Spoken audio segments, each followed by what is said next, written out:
প্রিয় শিক্ষার্থীবৃন্দ, আমার এই সেশনে আমি তোমাদের সকলকে শুভেচ্ছা এবং স্বাগতম জানাচ্ছি। এখন আমি আলোচনা করার চেষ্টা করব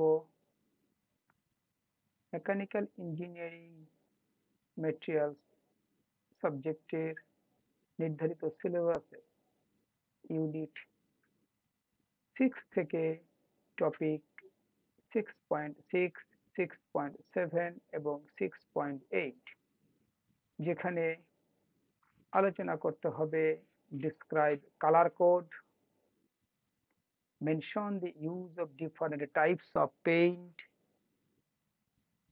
list the uses of different types of varnish.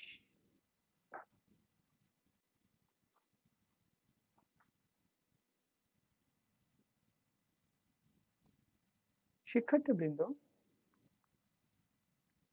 Colour code একটু নতুন নতুন মনে হতে পারে, তো বাস্তবিক অর্থে ডিজাইনিং এর ক্ষেত্রে, ইলেকট্রনিক্স কর্মকাণ্ডে,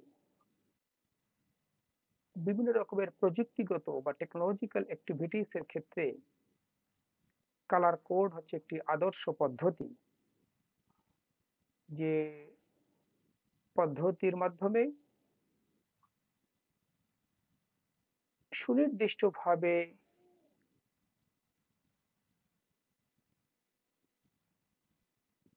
কালারকে ব্যবহার করা হয় এবং এই রং বা কালারকে সুনির্দিষ্টভাবে নিশ্চিত করার জন্য, নির্ধারণ করার জন্য, সূক্ষ্মভাবে নির্ধারণ করার জন্য ঠিক বিশেষ ধরনের ফরম্যাট অথবা গাণিতিক বা সংখ্যাভিত্তিক মান ব্যবহার করা হয়। আমরা কয়েক ধরনের কালার কোড নিয়ে এখানে একটু কথা বলার চেষ্টা করি। বাস্তবিক অর্থে আমার অনুরোধ থাকবে, তোমরা এই বিষয়ের উপরে একটু টেক্সট বেশি করে পড়ার চেষ্টা করবে, সম্পর্কিত উদাহরণ সমূহ ভালো করে দেখা, পড়া, বোঝা এবং মনে রাখার চেষ্টা করবে। তাহলে ভবিষ্যতে কর্মক্ষেত্রে এই কালার কোডের ব্যবহার, এর অর্থ উদ্ধার করা, ইন্টারপ্রেট করা, এ সকল কাজে তোমাদের অনেক সহায়তা পাবা বলে আমি বিশ্বাস করি। বহুবিধ কালার কোড সিস্টেম ব্যবহার করা হয়, তার ভিতরে উল্লেখযোগ্যগুলো হচ্ছে RGB কালার কোড। যেমন এটা বুঝাবে red, green, blue. Hexadecimal code, যেটাকে সাধারণত হেক্স বলে সকলে জানে। CMYK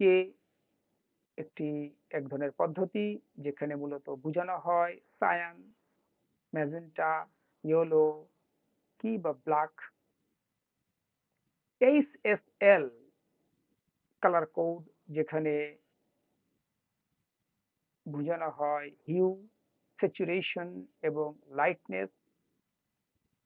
প্যান্টন কালার ম্যাচিং সিস্টেম এবং সর্বশেষে আমরা বলতে পারি রেজিস্টার কালার কোড, স্পেশালি যেটা ইলেকট্রনিক্স অ্যাপ্লিকেশনস এর ক্ষেত্রে ইন্ডাস্ট্রিতে ব্যবহার করা হয়। RGB, রেড, গ্রিন, ব্লু, এই পদ্ধতিতে মূলত রেড, গ্রিন এবং ব্লু যে উজ্জ্বলতা, তার সমন্বয়ে একটি কালারকে উপস্থাপন করা হয়, পরিচিত করানো হয়, পরিচয় দেওয়া হয়, পরিচয় প্রকাশ করা হয়, একটা অর্থকে প্রকাশ করা হয়। মূলত পক্ষে এর প্রত্যেকটি ভিন্ন ভিন্ন কালারের একটি নির্দিষ্ট রেঞ্জ থাকে, যে এই রেঞ্জের মধ্যে হলেই আমি এইভাবে কম্বিনেশন করে বা যৌথভাবে বুঝতে পারবো। সেই আঙ্গিকে আমরা যদি একটা এক্সাম্পল মনে করি, যে একটু আগে যেরকম বলছিলাম প্রত্যেকটি কালারের ক্ষেত্রে রেঞ্জ থেকে 0 থেকে 255, ঠিক সেরকম করে যদি আমরা RGB মডেলে একটি রেঞ্জকে উল্লেখ করি, 255,0,0 এইটা বলতে বোঝানো হবে অ্যাবসলিউটলি পিওর রেড রং বা রেড কালার। আমরা একটু খেয়াল করে দেখতে পাবো RGB ব্র্যাকেটে 255,0,0, অর্থাৎ এর ভিতরে গ্রিন এবং ব্লুর কোনো অংশই নাই, সো এই রংটি অ্যাবসলিউটলি বা পিওর রেড হিসেবে পরিচিতি পাবে এই পদ্ধতিতে। হেক্সাডেসিমাল কোড, যেটাকে হেক্স হিসেবে সবার কাছে পরিচিত, সেখানে 6 ডিজিটের একটি কোড ব্যবহার করা হয় ওয়েব ডিজাইনের ক্ষেত্রে, স্পেশালি বা গ্রাফিক ডিজাইনের ক্ষেত্রে। মূলত প্রত্যেক জোড়া জোড়া যে সংখ্যা, সেটি রেড, গ্রিন এবং ব্লুর মানকে হেক্সাডেসিমাল ফরম্যাটে প্রকাশ করে। উদাহরণ হিসেবে আমরা যদি এরকম বলতে চেষ্টা করি, তোমরা টেক্সট পড়ে অবশ্যই ভালো করে টেক্সট পড়বে এবং বোঝার চেষ্টা করবে, মনে রাখার চেষ্টা করবে, ব্যবহার করার চেষ্টা করবে। যেমন আমরা যদি বলছি FF0000, এটি মূলত আহ, প্রকাশ করে বা রিপ্রেজেন্ট করে পিওর রেড কালারটাকে। আমরা CMYK, সায়ান, ম্যাজেন্টা, ইয়েলো এবং কি আর ব্ল্যাক, এই যে একটি কোড, এই কোডকে ব্যবহার করে আমরা মূলত বোঝার চেষ্টা করি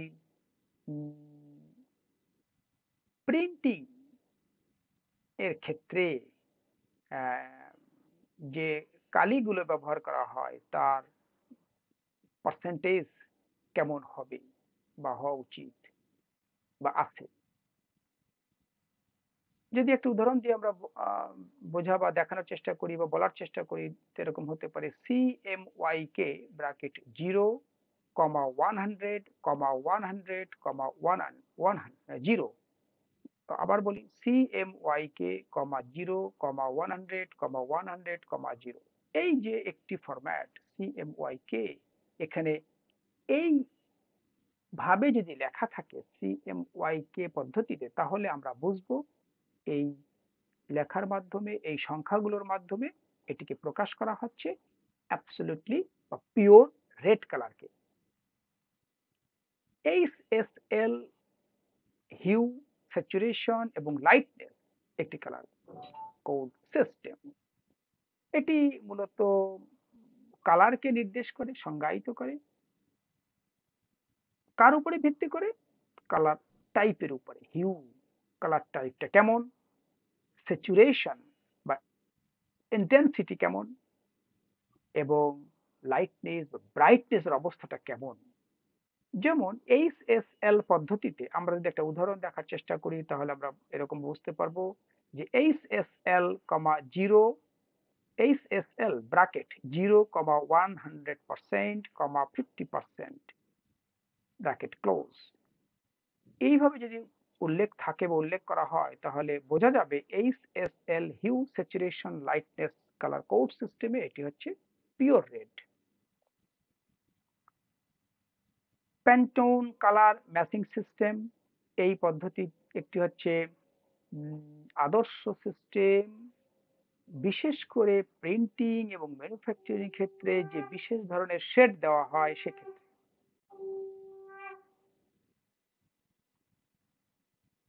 উদাহরণ হিসেবে আমরা বলতে পারি প্যান্টোন 186C, এটি প্রকাশ করে বিশেষ ধরনের লাল শেডকে নির্দেশ করে। রেজিস্টার কালার কোড, যেটা প্রথমেই বলেছিলাম ইলেকট্রনিক অ্যাক্টিভিটিস বা ইলেকট্রনিক ইন্ডাস্ট্রিতে ব্যবহার করা হয়। মূলত এই পদ্ধতিতে রেজিস্ট্যান্সের ভ্যালুটা কি সেটা নির্দেশ করে। ব্যান্ড, ডিফারেন্ট কালারের ব্যান্ড রেজিস্টারের উপরে আঁকা থাকে, যেটা মূলত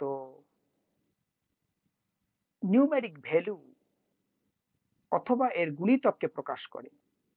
যেমন আমরা যদি একটা উদাহরণ হিসেবে দেখি, একটা রেজিস্টার যার বডির উপরে ব্রাউন, ব্ল্যাক এবং রেড, ইন্ডিকেটস করা নির্দেশিত আছে, তখন ওই রেজিস্ট্যান্সের মান আমরা বুঝতে পারবো 1000 ওহমস বিশিষ্ট।